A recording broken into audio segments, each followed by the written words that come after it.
you were working with Toronto talent early, including Boi1da, T-Minus, Drake, and The Weeknd. Drake was the first one that I came across. But The Weeknd is interesting because he actually reached out to me on Facebook, and this was prior to him choosing the name The Weeknd. He just wanted to be a songwriter and producer at the time.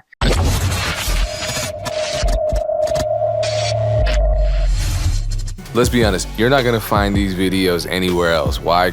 Because I make them. So it would really help me out if you subscribe. If you've already subscribed, what also really helps is if you like the video and leave a comment. It's hard in the era of clickbait videos on YouTube and negativity in the producer community, and I appreciate your support. Thank you so much. You're full body in the management role, but you still have a solid foot in the recording artist role. You know, it's interesting because I think when you're a creative person, it doesn't really matter what people label you as. You'll always find some outlet for yourself and multiple outlets. So whether it's writing or performing or work, creative marketing or, even management, there's so much creativity that goes into that too. And you're listening to music, you're listening to ideas, and you have to use your imagination. So I don't know. I like having a mix of all things to do. Yeah, a lot of people do downplay management as being in opposition of creativity. Like they'll say, well, here are creatives over here are managers over there. But managers have to have creativity, otherwise they're not effective.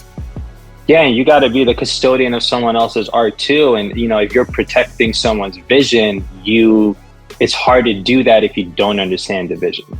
There are great managers who say, I don't know shit about music. I just know this is great. But I think, it's a little discouraging when you hear about people in the music industry who say, well, I don't really care about music. I'm just in this industry. Choose another industry. It's not the best paying industry. There are so many other things you could do with your time and energy. So I think if you're in the music industry and you love it, just keep going. And as long as you build you build a solid foundation and you know who you are and what you can add as far as value to someone else's team. It's really just about that. You got to know, how can you complement this other person? Sounding like Dame right now. So when you first when you first started as a recording artist, did you ever think you'd be managing and running a label down the line, or was that a major pivot? Bro, I'm not gonna lie to you. I have fucking opposed and rejected the notion of managing anyone for so long. Everyone has asked me throughout the years, why don't you manage this artist, or can you manage me, or whatever the case may be. And for so long, honestly speaking, I took it as I know no one meant it that way, but I took it as such a personal offense to me as an artist, because I always thought and meant, don't be an artist, just do management. And I never realized they wanted me to just do what I'm doing for myself as well for them. So it took a lot of soul searching to get to the point where I realized, no, this is actually a compliment. They want me a part of their team. And it started, I entertained the thought 2 years ago, and then we started working with this amazing artist in Sweden called l.dre, great rapper he's huge in Sweden, a lot of international success as well. And we were going to sign him to a record deal. And we were on a call, and he said, I'll only sign this record deal if you guys manage me as well. So it was me and my colleague Fam. He said, if you guys manage me, I'll sign the deal. And that was the first management client that we had. Not client, I don't like using words like that. The only reason I'll be using certain words which I don't necessarily subscribe to is just to make it easier for everyone who's tuned in. I'll try to find some synonyms or something else to define what it is, but just to keep the conversation flowing, that was the first management client. Tiger Backwoods wants to know where your name came from. Rebstar.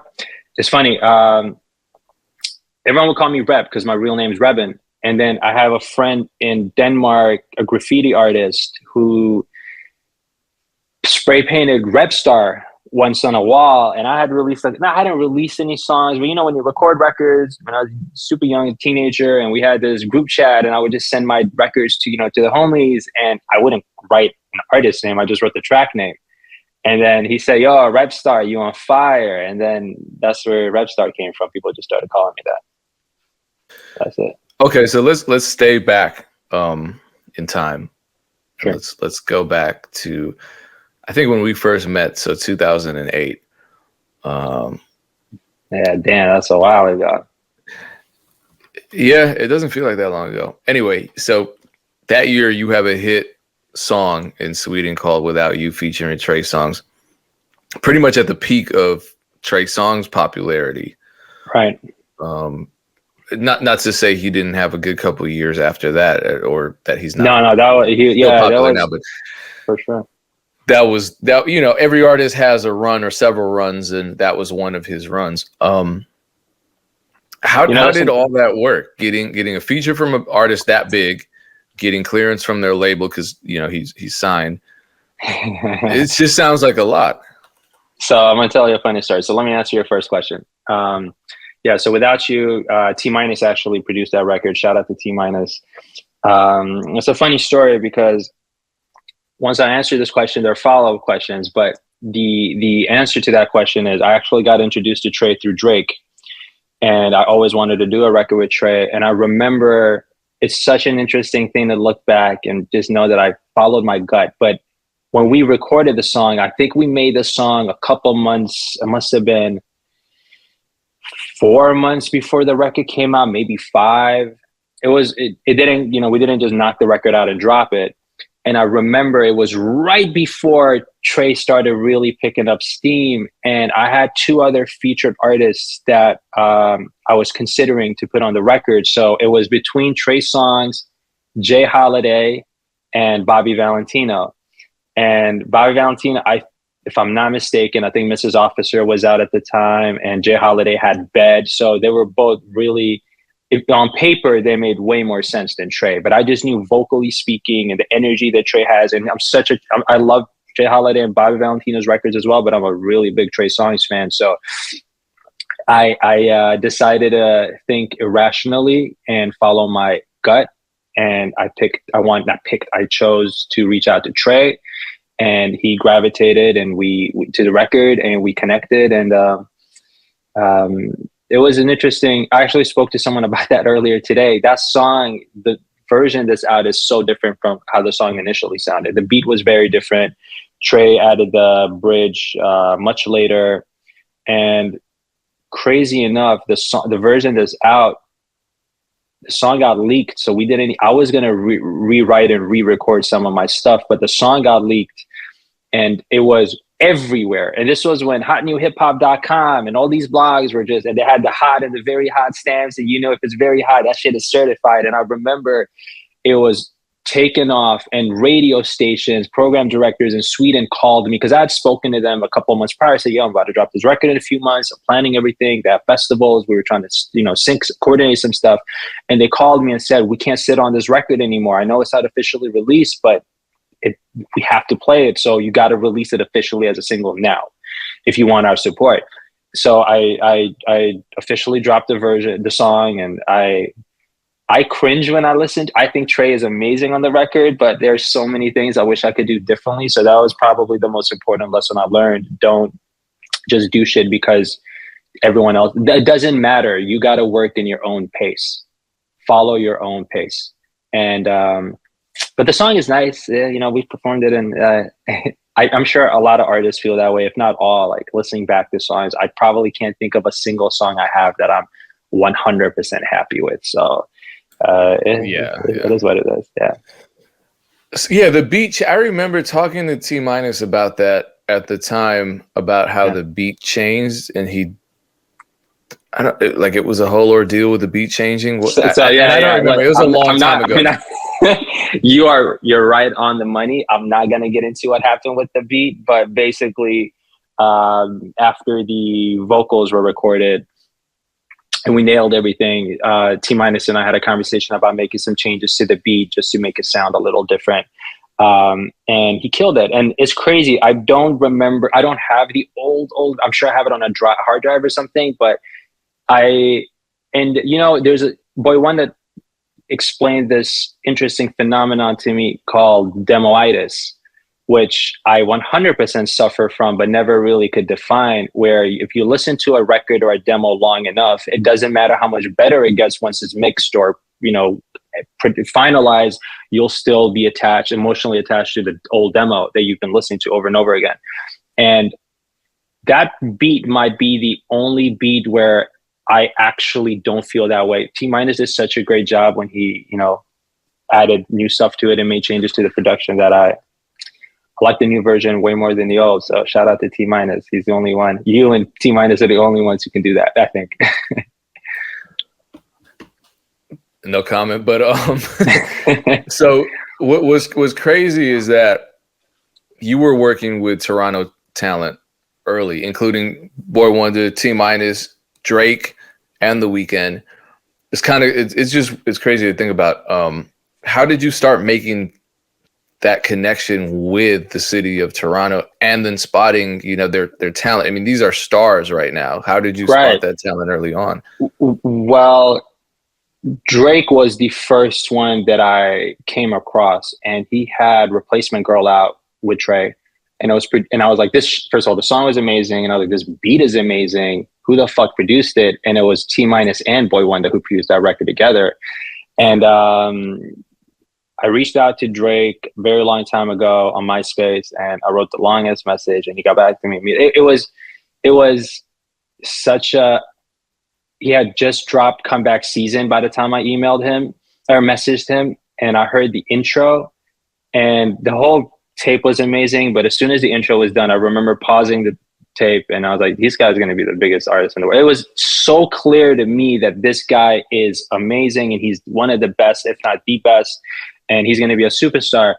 And everything he said just resonated with me, musically speaking. So I reached out, and the music industry is very interesting because everyone knows everyone. And that's why, you know, maintaining a good relationship and maintaining good relationships is so important, because you're not going to last.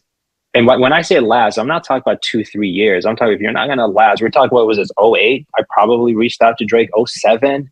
So, you know, I've known these, you know, if you want to be in this music industry for the long run, you have to come in and keep your principles and morals intact. And anyway, so with that being said, I reached out to T-Minus and told him, you know, Drake and I decided we're going to do a record together, and he said, send me some beats. And I didn't have any beats. So I reached out to T-Minus and I said, I love what you did on Replacement Girl. I'm going to do a record with Drake. Do you have any beats in mind? And I sent him some of my stuff, some of my, you know, songs that I'd released. And the best thing you can do, if you don't have to quantify things as far as streams or, you know, what success means to you, whatever, but the best thing you can do is one relationship should lead to 5 more relationships. Not just business wise, even just as a human being, socially speaking, you know, that I feel like if that happens, it's not a stamp of approval, but more so, it speaks to who you are as a person. If other people are willing to introduce you or you know, co-sign a relationship. So I got to know T-Minus. I got to know Drake's manager at the time really well. Shout out to T-Slack. And then him and Drake were supposed to come to Sweden, and then Drake was going to go on tour with Wayne out of the blue, and Drake didn't want to come alone, so Boi1da wanted to come, and then Drake had to hop out, so Boi1da ended up coming to Sweden, and that's how I got to know Wanda. And obviously him and Minus and Drake and everyone's close, but it was just you know, one friend introducing you to another friend. It was really just that. And but The Weeknd is interesting because he actually reached out to me on Facebook, and this was prior to him choosing the name The Weeknd. He just wanted to be a songwriter and producer at the time, not even an artist. And his energy was, he sent me a message and he said, you know, I'm a writer producer. I know you're doing a lot of records out here, you know, with people in Canada. And he said something like, I'd love to do something with you. And I said, you know, I always try to take, you know, I make the time to respond to people as much as I can and always be, you know, nice to people. And it doesn't matter if they've had a record or not, because I was that guy. Nobody in Sweden, at least, gave me a shot. I fucking went to every studio, and there were producers I wanted to work with. And I didn't even ask them to produce for me. I went there and said, can I pay you to mix my records? I was just trying to build a relationship with people in Sweden. Everyone closed the door. Everyone closed the door. I physically walked into their studio knocking because they wouldn't take my calls with my mixtape. And I said, hey, I have this, you know, I'm an artist from the same town. Anyway, so when Weeknd hit me up, I responded. I said, "Sounds great. We'll do something or whatever." I said, and I think he could tell it was more of a cordial response than a real, relationship. And he said, "No, I'm gonna prove to you that I'm the shit. What's your email? Just give me your email. Send me some records." And I was like, "Holy shit, this guy is fucking amazing." And that was the start of our relationship. And he ended up, we did a lot of stuff together that we, didn't release. But the one we did release was "I Like It" featuring Ray J, co-produced by DJ Pain One, and The Weeknd wrote the hook that Ray J sings, and yeah, that was the first placement we did together, first record we did together. And that was back when he was still, because I remember we had the same manager briefly. Because Toronto, I guess, everyone knows everybody in the music business, but especially in Toronto. And exactly, yeah. T-Minus and The Weeknd. Well, he was just calling himself Abel back then. Right? Yeah. And it was him and this other producer, Kid Classic, and together they called themselves The Noise. The Noise, yep. And Abel used to call himself Cain sometimes, just like the story of Abel and Cain. So okay, so I'm not crazy because I remember like wanting to call him Cain, and then someone's like, "No, his name's exactly. Okay. Yeah. That was it was an interesting time. I remember just hearing all these demos he would make, and he would always send these demos over, and I was like, "Yo, you should be an artist. You're fucking amazing." And a lot of them were really pop heavy too, which doesn't, might not come off as strange now, but you got to remember this was a couple months before House of Balloons, so he was very opposed to doing releasing any pop music as an artist himself. But yeah, I always knew he was going to be a pop star. His pop demos were amazing. Yeah, and that's what's crazy about the song that you did with Ray J. And it speaks to your relationships because I met Ray J after that song came out, and mentioned that record, and he had nothing but positive things to say about you. So sometimes with features, people would be like, "Who? I don't know who that is." He just paid me for that wasn't the case. That's dope. Shout out to Ray J. Yeah, but it speaks to what you're saying, because a lot of people will name drop, and it's not because they have an actual relationship with that person or because they left a lasting impression on them. In your case, that's you have a solid reputation, but it's just crazy that at that point, how things change, how things can change. I think we're talking a lot about change in this interview, because how things can evolve, because you started out wanting to be a recording artist, rapper, not wanting to be a manager. Now you're a manager, but just on a song by song basis, working with The Weeknd, he wanted to be just a songwriter, to the point that, he's a huge superstar now. I imagine he was excited that Ray J was singing his hook. He didn't want to sing his own hook on your record. It's so funny because I don't know if it has nothing to do with any other artists that I've worked with or collaborated with, but I always get this, most of these records I've done, they're very collaborative, but I used to live in Sweden. So, we made these records virtually. So I didn't know what to expect. Of course, I knew how the hook is going to somewhat sound because I had heard, Abel's demo, but I remember being really nervous when I got the email with Ray J's cut. And I hit up Abel and I said, "Yo, I just got the record. I don't know if I should, I don't want to." And he said, "Well, call me and we'll listen to it together." And I'll never forget, because I was so fucking nervous. I couldn't get my speakers working. So I listened to it through my TV, through the TV speakers. And I called Abel on the phone and we were listening to it out of my speaker. And we were both gassed, but once we listened, I was like, "Yo, fuck, there's a problem." And he said, "What?" I said, "He didn't record the intro, and there were these harmonies that Abel had done in the intro in his demo, and Ray J must have just, missed it."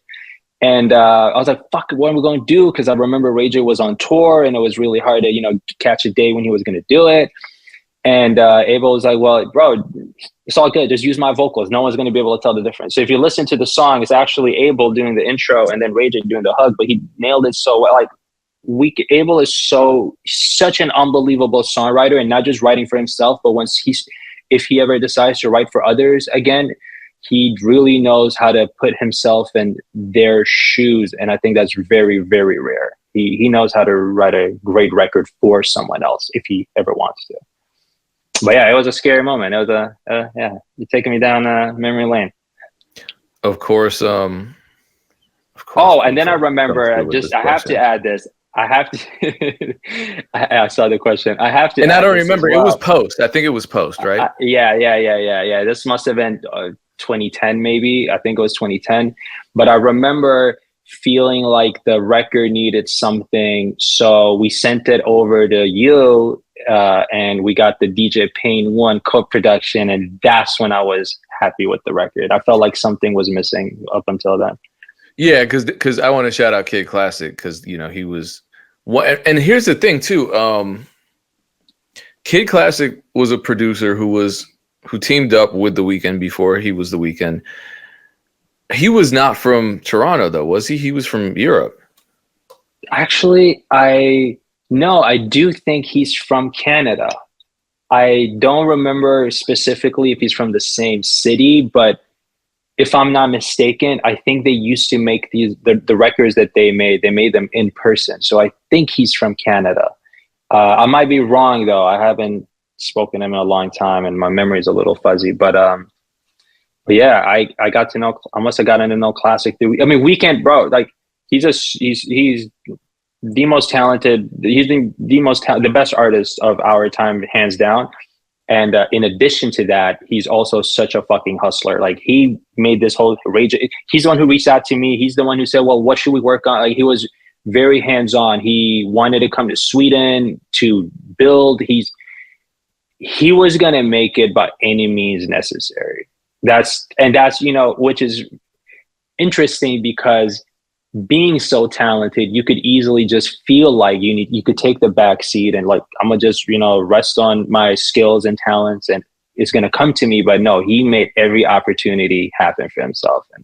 And shout out to that. Yeah. He's okay. Hard worker. Well, then I owe Kid Classic an apology. I thought he was from from Denmark for some reason. I don't know. Anyway, I was wrong. Yeah, it's cool to reminisce on.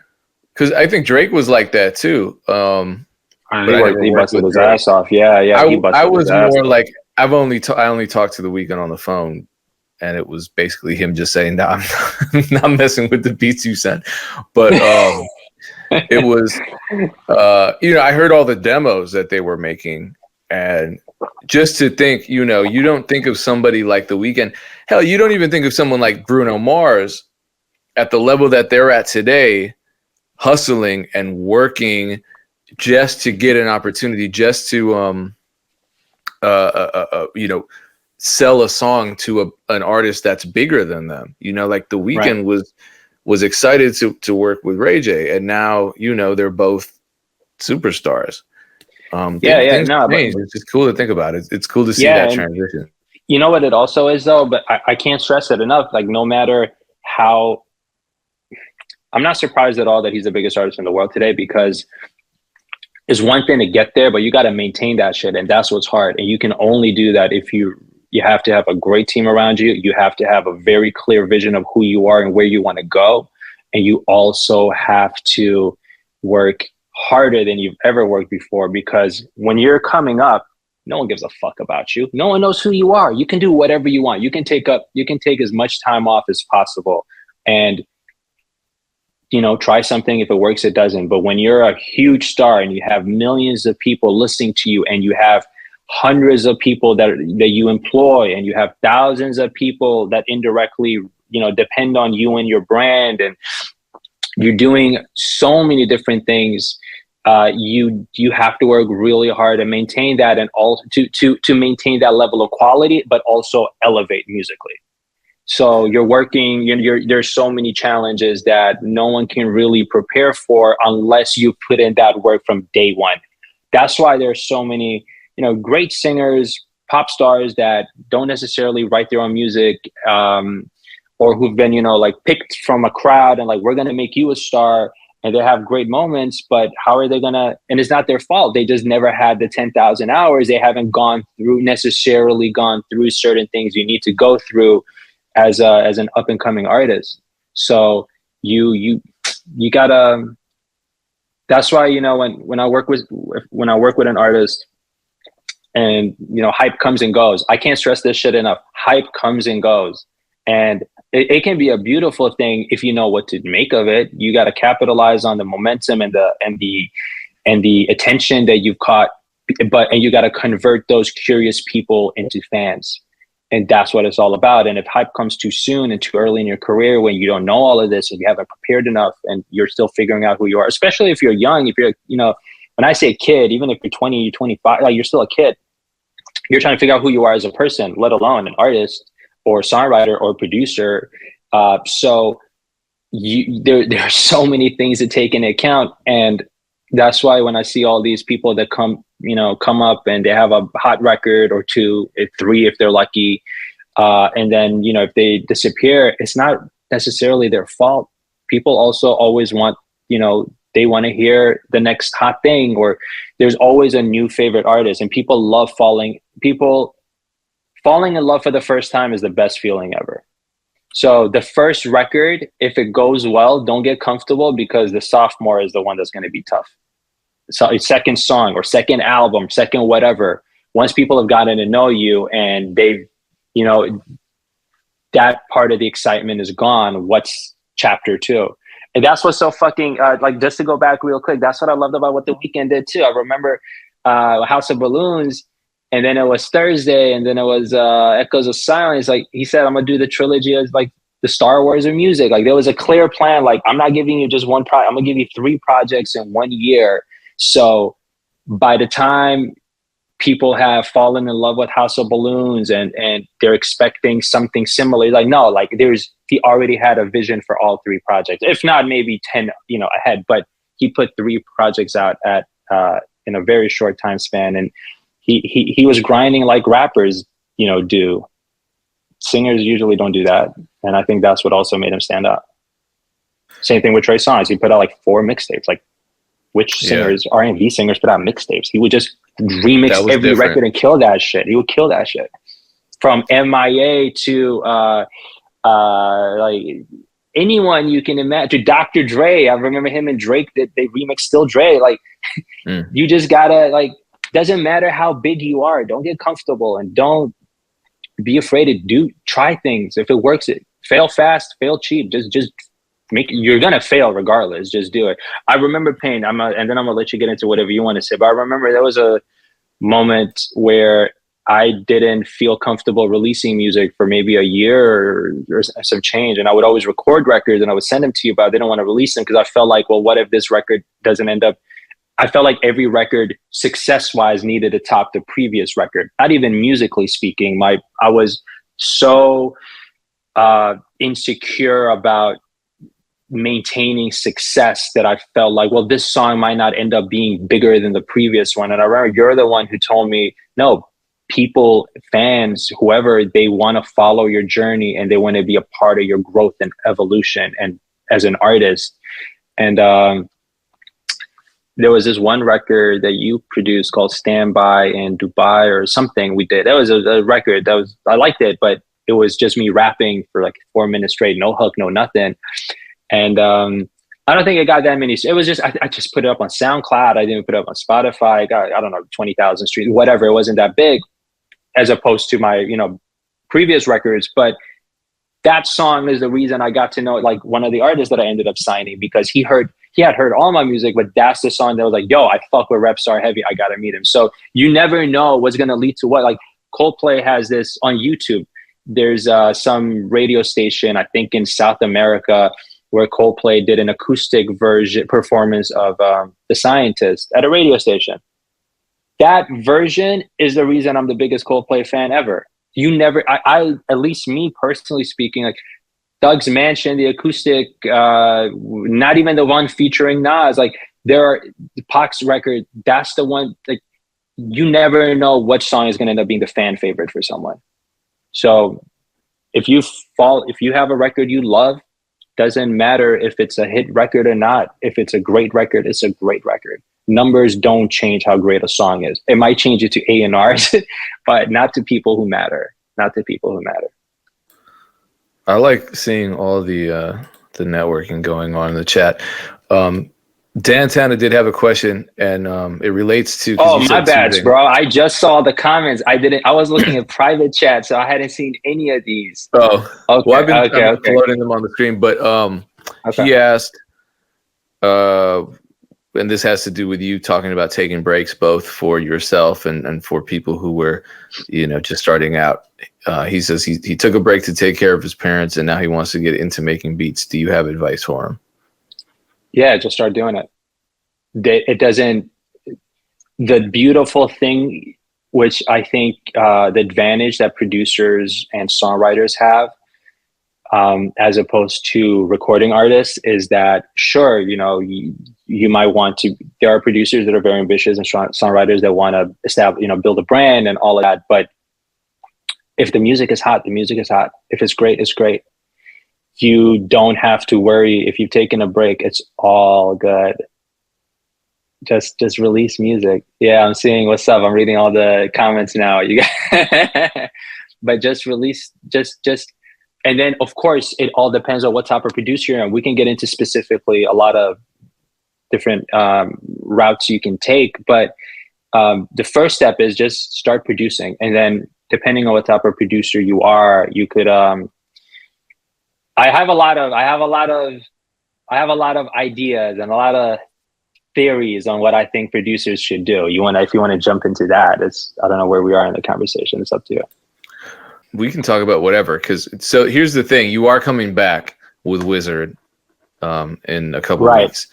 Right. So, and that's the 27th. 7th, correct? Yeah. Yeah. Okay, I'm gonna let you lead the conversation. We'll talk about whatever you want to talk about. All right. Yeah. Well, hopefully people in the chat continue asking questions, because we're oh, well, here's a good question. I'm going to save it because I want to ask. Let me close out the Drake conversation, because I honestly had forgotten about the Drake collab that you did way back for a while. And I remember when it happened, I was excited because I was a early Drake fan, and I wanted to work with Drake when I heard Replacement Girl, and I know everyone that I knew in Toronto was like, it's kind of not that easy. I'm like, why not? But I think he was already maybe in the process of signing with Lil Wayne. I don't know, something was going on. But that song dropped a couple years after So Far Gone. I mean, it was officially leaked or released. Yeah, it got leaked. So that he was already super famous at that point. Yeah. When did that song actually get recorded? Well, the song never really got finished. That's the thing. So the leaked version you hear that features the Rock City or R City. They're on the hook, but Drake was supposed to do the hook. And if you hear the song, you'll hear that my verse does not sound mixed at all. So it was leaked, but so it was never really finished, in my opinion. But the version that you guys or that people have heard, I think it might have been just a few months prior, because my verse was pretty new. Drake recorded his, I don't remember exactly, but it's an interesting story because T-Minus sent me that beat, and I sent it over to Drake and his team, and they're like, yo, how'd you get this beat? There were so many questions around the beat before they said what and I said, what do you mean? They said, how'd you get this beat? Where did this beat come from? I said, I got it from T-Minus. And then I was like, quiet for a minute, and then I was like, oh, okay, because we got it from Boi1da, and they co-produced the record. So this was already a beat that Drake also liked. So it was perfect. They're like, yeah, like he likes this beat. You like this beat. Yeah, we'll use it. Like it was meant to be. It was meant to be. But I don't remember timeline wise when it was recorded. But Drake was supposed to do a hook for that record as well, and there were a lot of different. I think there were like 12 versions of that song with different hooks, different people, and so I'm glad only one version got leaked. That's what I'm happy about. Okay, so your song with Drake got leaked. Your song with Trey Songz got leaked. I know, Payne. I got a lot of people. I need to have a smaller circle. All my records are getting leaked. Yeah, no, that's a question, because it was a different time. I feel like the leak isn't all that much of a threat today in 2022, but back then it was. And maybe I'm wrong. I don't know if people just got smarter or what happened. I guess Content ID and that kind of thing got more aggressive. But what was going on back then in 2008, 2010? You know what it is? Sure, content ID. I think it's back then people would, a lot of songs would circulate more casually. You would send them to people. I didn't send my shit to anyone. But what happened is there were a lot of blogs back then too. So there were more platforms where, like direct, like let me put it this way. I'm trying to be careful with my words because I want to make sure I don't say anything that'll upset anyone. But if a song ended up, so my song with Trey Songz, how I found out it was leaked is a friend of mine called me and said, yo, a friend of his had called and said, I just heard Rebstar's new song with Trey Songz. And he was like, what are you talking about? I said, yeah, it was on this French blog, like some blog in France. And once it's on the blog, there's a download link. It wasn't a streaming link. It was a download link to the MP3. Once that person has downloaded that record, they can send it to whoever they want. You can't stop it. While if a song leaks on Spotify or on Apple Music, which they don't leak there, but let's say someone has somehow gotten their hands on it and they're bootleg, whatever they're doing, they can take that down within minutes. And unless someone has had time to rip it, like we spread music consume music and spread it very differently today than we do back then. Back then, it was an MP3 file, it was a digital file, or it was a physical product. Now it's streaming, and they're all run by huge corporations. Whether even YouTube is run by a huge corporation. So even if it's user generated content and my friend decides to upload my song, they can, through content ID or whatever, they will take it down. It's not just some random person's blog where it'll be very difficult to get it taken down. So that's the beauty of how you can protect unauthorized records from coming out nowadays, in my opinion. So we've talked a lot about your career as an artist yourself. At what point did you start transitioning into management? Well, management is really interesting because I started a record label first, Today's Vintage, and then we eventually got into publishing because it just felt so natural to me, at least. And then management, this must have been, it's very recently, officially, wow, has it been, I think, maybe a year and a month ago. So Naoud was the first one, and then we started managing Wizard, amazing producer from Sweden who did 5 songs on Polo G's album, 3 Hot 100 records, Billboard Hot 100 hit records last year. He did the record with Roddy Ricch, and he did GNF, OK, and Toxic, and plenty of others. And he's from my city as well. He's from Malmo. He's from Sweden, and everyone was, talking about him. And we got on a call just to talk. Really, no agenda, nothing. And he said, we've met before. And I said, what? And as soon as he said that, he didn't have to explain anything. And it just dawned on me. We had met when he was 12 years old. I hosted some workshop, and he wanted to become a producer. And he came to my workshop. And there's a photo. There's a photo of us actually from when he was a kid. So when we got on the phone, he was telling me he needs, management, and everyone's hitting him up. And I had never envisioned managing a producer. Not that it was foreign to me or I didn't know what to do, but it just never crossed my mind. I mean, hell, a couple of months prior to that, I had never crossed my mind to manage an artist either. So we started managing him. And then, I got the chance to work with you. And what I love about managing, specifically if we're talking about producers, is I saw a question about that too. I don't know if you want to get into that, but it said, what's the difference between an A&R relationship with a producer and a manager's relationship with a producer? I told Wiz, I tell anyone that I work with, you have to be more honest with your manager than you are with your priest or your therapist or whoever, because we work for you and we need to know exactly what you want and what you don't want and what you're feeling. And that's the only way we can protect you, because a manager's job is to protect the producer's vision, is to protect the producer's best interests. And if you don't know what their best interests are, I could have an idea of what I think Wizard should do, but it doesn't matter if he wants to do something else. So you need to know exactly what they want. And your job is to protect that. I don't remember what your question was. I just started rambling on and on. Well, no, it doesn't matter. So to me, I feel like, okay, you're saying you got into management fairly recently, but It came naturally. Yeah, it just came naturally. but hold on. Let's talk about Paris, because Sure. what was your role in that? I felt like you took kind of a managerial role. Right, right. That's true. Yeah. So we signed. I met Listener, at this amazing artist from Sweden. I met him at the same place where I met Wizard. I had done a workshop with him as well when he was like 15, and we just reconnected. And I signed him to a record deal before he had even released a single song. I had heard 2-3 demos when he was a teenager, but I just knew this kid's going to be a star. I don't know if other people can identify talent like that, but that's how I did it. I didn't hear the music. I knew because I'd heard him when he was a kid, and I was like, "Yeah, give him a couple of years, he'll be amazing." You can tell. I can tell when someone has potential, and they just need to know what to do with that potential. So we ended up signing Sinner. We dropped his first single, Paris, and within 2 weeks, it was huge. It was almost on every single playlist on Spotify. DJ Snake was posting it multiple times on social. Every label reached out. Everybody in the world reached out.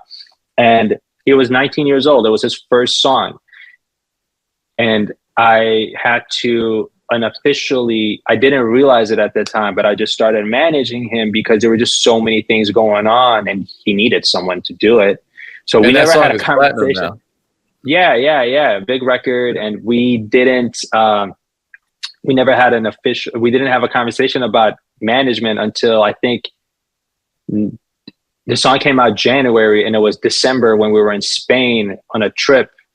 That's when we're like, you need a manager. And he's like, why? I'm like, well, because I've been doing the work, so you haven't been able to tell, but like, this is a manager's role. And he actually, yeah, you're right. It just came so naturally that it didn't dawn on me, but that was the first management gig relationship. It just came so organically that I didn't even clock that it was that type of relationship. But yeah, and then we started managing an amazing artist that we work with called Gerd. She has a very, very promising career. We just dropped her debut single 2 months ago, and Zane Lowe premiered it, and they described it as an intersection between Lana Del Rey, Billie Eilish, Lorde, and Adele.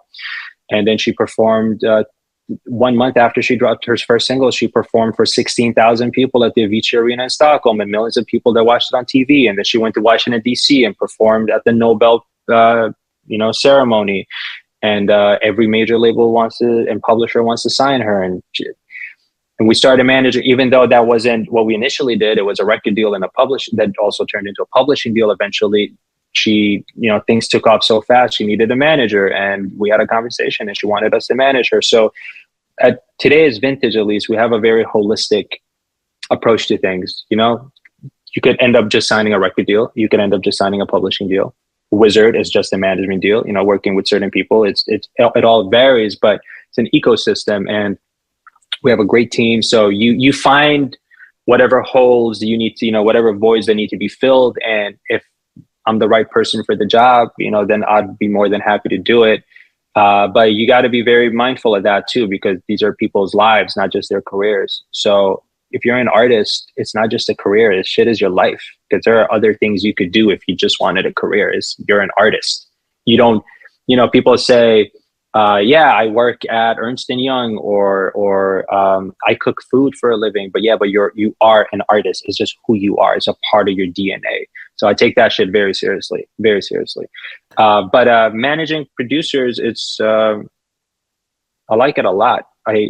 It's one of the few things that I think there's so much room for growth there as a community. The producer community is thriving, but there's very little resources and information on what to do with your career. That's why I think what you're doing is such an amazing initiative. And a lot of producers that, I end up talking to about whatever, it's crazy. No bullshit, Pain. You know how many of them, a lot of them look up to you because you take the time to give them what no one would give us, right? There's mentorship that I think a lot of people need, but they don't know where to find it. And this is a great way to reach a lot of people. as a, you know, we only have 24 hours a day, but if you can reach 100 people at once, why not just do that? I think as a community, artist community, producer community in the music industry, you know, good business is, you know, good for business. Just be a genuine guy, or, you know, don't get greedy and don't think. I remember when I was coming up, it was me and these two other rappers from Sweden who we all had a lot of not early success, but success at the same time. And people were pitting us against each other. And I could tell how divided things were, and like which one of them is going to become the breakout star or get international success, whatever. And like, well, this is my piece of the pie and I don't want to share it with anyone else. And I kept thinking, we'll make a bigger pie together. No one thought like that back then, but that's why Young Money ended up being so successful, because it was Wayne, it was Drake, it was Nicki. You know, Rick Ross is an amazing artist, amazing. I've always been a fan of Rick Ross, always. But MMG made Rick Ross larger than life. There are things that, you know, you're stronger united. So if you have contemporaries or peers that you feel like, I like what they're doing, don't see them as competition. See them as your partners or teammates, and you don't have to create a company together, but just have some type of alliance. And, you know, like, I think a lot of people focus on building a network, but you should also build your circle, or your circle of collaborators, who are your circle, you know, that you can go to, you know, get their thoughts on something you're working on, and you're, you know, an extra pair of ears. You need to build a circle. Are you saying this applies to the producer community too? Like, what are you seeing? Is needed in the producer community in terms of growth? So I think in terms of growth, producers should rethink a little bit how they promote themselves. There's a lot of, if you're in the market of promoting yourself, don't just promote your music, promote your skills. Are you great at making samples? Are you amazing at guitar licks? Like, you need to be known. What do you excel at, and make sure you're known for that, so that people in your network and in your circle, yo, we need like, I know this amazing producer who's sick on guitar, Thomas Kreger. Like, I know if I need crazy licks, I will go to Thomas Kreger and say, I need you to pull out the guitar. I need you to go wild on this solo like in the bridge or outro. You know, P-Dub, another amazing producer who plays the violin. Like, I need a violinist, I'll go to P-Dub. Or I always call it painifying a record. Like, if I have a record which I feel like has a great bass to it, like groundwork, but it needs some co-production, I'll go to Paint, because I know you'll help elevate that sound or bring it to life. So you just need to know promote your skills as a producer, whether it's making loops or whether, you know, you're great at programming drums. Make sure everybody knows what it is you're so good at. Or if it's a genre or a specific sound, whatever it is, promote your skills. And then you need to, you know, make it your signature trademark initially. And then the bigger you get, it doesn't matter anymore. But, like, you know, Timbaland is known for something. And of course he's known for great music, but you can hear when it's a Timbaland record. You can hear when it's a Neptune's record. And that's the beauty of it. They know what they're really, really good at, or they know what they're the best at, and find out what it is that makes you that good. So that's one thing. And, you know, build a strong relationship with other producers and songwriters and artists. And as a producer community, I think what producers could do, you know, since I manage producers, you know, Billboard Platinum selling producers, I get a lot of other producers that reach out to us or reach out to them, and I get their stuff forwarded. Don't spam shit, bro. Like, that, I don't listen to, if you take the time and send me an email and you found my email somehow, I'll read your email. I will respond to it. If you write me an email that's worth responding to, as far as you've taken the time to write it, I will take the time to read it. But if it's a copy paste, first of all, anyone can tell if it's copy pasted. That's one thing. And if you just send me 3 MP3s or loops, what am I supposed to do with these loops? You haven't given me any direction. Don't just send stuff to multiple people. Don't send shit to multiple people. I feel like that's a waste of time. And I know that some people can say that's spam for Hawaii. I know that a lot of people can get lucky and get a placement by just sending unsolicited beats, but you need to know who you're sending them to, and you need to know what's your mission. If you know what you're doing, do that. And if you do send, listen, I know this isn't going to stop anyone. If you get in someone's email, you're going to take the opportunity to send something. But if you do that and you're sending an unsolicited email, make sure whatever you're sending is the best shit you've ever done. First impressions last. So if you send me something and I listen to it, it better be good if you want me to listen the next time you send something. And A&Rs and managers, they're the same. If you get an opportunity to send beats to an artist or Atlantic Records or whoever is like, send some beats for A Boogie, make sure these beats are fire. Because even if they don't pick one of those beats, because there's a lot of competition to get on that album, but they might keep you in mind for something else, or they might save that beat for another opportunity. You know how many times I've had, and placements can take a very long time. Two of our producers, they did On My Soul for Meek Mill. That was a year in the making until that record came out. There's same thing with Wizard when you work with Polo G. Things, I mean, Payne, you know this, it can take a very long time until you know what's going to happen with that song. So that's why I'm also always advising people, don't send the same beats to multiple people, because if you're really unlucky, you'll definitely burn a bridge. So let's get into some producer management related questions. Tiger wants to know what you look for when you work with a new producer. What's something that'll make you actually interested? Well, I don't work with a lot of people because I want to make sure whoever I work with, I know that I can add value to their career and relationships. So what I look for is knowing what is it that makes this producer stand out. That's the most important thing. And that doesn't mean you have to have a sound that sounds like no one else. It just needs to be very clear to me, at least. If I send these, if I'm sending a batch to Cardi B, are they going to want to pick one of these records? And there are different types of producers, right? There are some producers, and there's nothing wrong. There's, I think both work for different reasons, but there are some who want to send 25 beats to an artist. And then there are some who will only send, like Wizard, he's very interesting. It's refreshing. He will only send 3 to 5 beats to an artist. He's like, okay, Cardi B needs some beats. I'm going to work on some beats for Cardi B and give me whatever time it takes. So, I don't want to say a time because I feel like people should take their own time, but he will give me 3 to 5 beats. And when you listen to them, you'll be like, okay, Cardi B or her A&R, whoever's listening to these beats, they will pick one of these beats for sure because they are solid.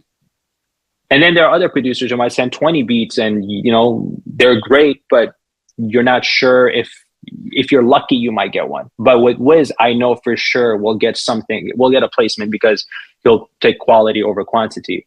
But what I look for is, besides, you have to be a great producer or, whatever it is you're doing, but it's also, how do you work?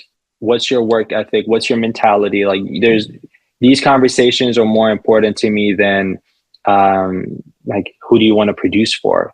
It doesn't matter to me. Do you want to produce for Cardi B, or do you want to just produce for like this kid in Germany who hasn't blown up, but you believe in him? That's great. Like I trust your vision. Is more so, are you going to take this shit seriously? Because at the end of the day, I think a lot of people I didn't realize this until I became a manager myself. Also, I hate the word manager, but whatever. Until I became that myself, I'm essentially vouching for you, telling everyone in my network, in my life, that you're an amazing producer that they should work with. So if my credibility and reputation is on the line, I need to make sure that you don't only just make great records, but you know how to be professional. You're going to make a good impression when you're with people. And because at the end of the day, I'm not just representing you, you're actually representing me. And we're ambassadors for each other. So that's something that's extremely important to me. And there are amazing, talented people I know that I would never work with because it's just not a good fit. So that's extreme. I think that's an essential thing that as creatives, we don't necessarily realize. We'll hit someone up and say, well, shit, if Jay-Z just gave me this opportunity or whoever, or this person started just managing me, like if they can just put me on, okay, well, if they put you on, what are you going to do with that opportunity? Do you have a plan? And are you comfortable being in those circles? Like there are, very different types of people in the music industry, and you need to know who you are and where you fit in, and then try to find people that, you need to find people where all your visions are aligned. We've had a bunch of variations of the same kind of question. I guess I could split it into two parts. One, when is a producer ready for a manager? And then two, how do producers, I guess, find the right people to work with in terms of managers and A&Rs? So Miles got beats. You said something dope. I like that. He said, as soon as I get my first co-pub deal, I'm going straight to Rebstar. Come to me before you sign that deal. So that's the first thing. But I love what he said, because essentially that's the answer to that question. When you're ready, when there's something to manage. So once you have a career that, you know how many people I work with, like, or I know, and they're like, yo, just manage. I'm like, bro, there's nothing to manage. Like, it's you don't want a manager just for validation. That means nothing. And a magician, a manager is not a magician. I can't make shit happen out of thin air. I mean, I can, but even that is not enough. There needs to be more than just that. You need to have something tangible, and there needs to be a plan. So I think the best thing you could do is, well, Miles said, like, Miles Got Beats said, when there's interest from other people, co-pub or other artists want to work with your labels, once there's business involved, that's when you should start looking into management. And another thing, let's say you get to that point where you need a manager. If you want a manager, a great manager to want to represent you, you need to show them that you've done everything in your power up until this point. I've tried to do everything on my own, but it's gotten to the point where I need a manager. It's not about wanting one, it's about needing one.